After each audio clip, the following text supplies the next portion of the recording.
Hello mga suki! Sabado po ngayon at dialysis day po ng nanay. Ayan, actually 4 AM po ng umaga dyan at medyo inaantok pa ang nanay ko kaya ako po ay nagtimpla po muna ng mainit para magising-gising ng bahagya si nanay. Kitang-kita niyo naman pong kadilim-dilim pa ng 4:00 ng madaling araw.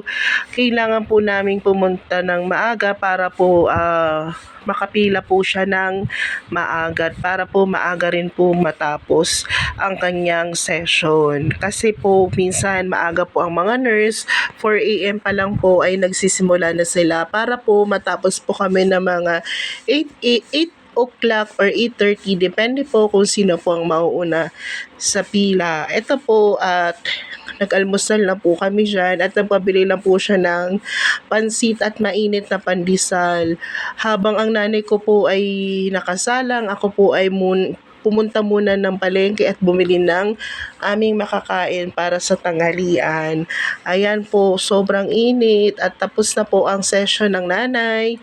At salamat po sa Diyos at medyo nawawala na po yung kanyang ubo at konting-konting gamutan na lang po at gaganda na po ang pakiramdam ng nanay ko. Ayan, dahan-dahan po ako dyan dahil ako po ay paliko na at galing po ako dyan ng parking, pababa na.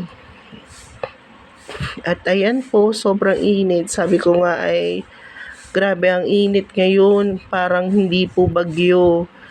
Pero sabi nga nila, wag po tayong kakampante dahil yung sobrang init na yan ay iba po ang kapalit, malakas na ulan.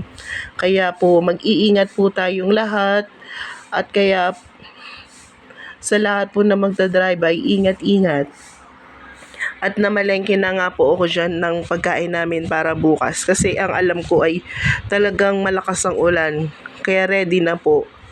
Ayan, nagpagas po muna uli ako dahil kailangan namin hanggang Tuesday. Dialysis niya po kasi ng Martes. Ayan, at kausap na po namin dyan ang kuya at tumawag na po kay nanay. At kami lang po ay sumaglit sa gasolinahan. Ang init nga po ay sobrang init. Hindi mo alintana na may bagyo. Pero sabi nga po ay mamaya pong mga 8:00 ng gabi ay darating na po si Pipito. Sana maging ligtas po ang lahat sa bagyo. Mag-iingat. Ayan, pauwi na po kami ng Lukban. Kami po ay nakapamili na ng lahat-lahat ng mga kailangan namin sa bahay. Kasi malayo po kami sa bayan. Kaya every dialysis po ng nanay, ako po ay namimili na ng makakain namin para po hindi na po kami labas ng labas kasi malayo po kami sa palengke. Ito po ang aming lunch at minarinate ko na po yan kagabi at lem po kasi wala pong pasok ang mga bagets. Kaya ito po at paborito po ni Felix yung niluluto ko. Lagi pong nakabantay si Felix habang ako ay nag-iihaw. Ayan, tapos na po ang tanghalian, nakaligo na po ako. At ang nanay po ay ayaw po maligo dahil kaka-session niya lang po at ka-dialysis.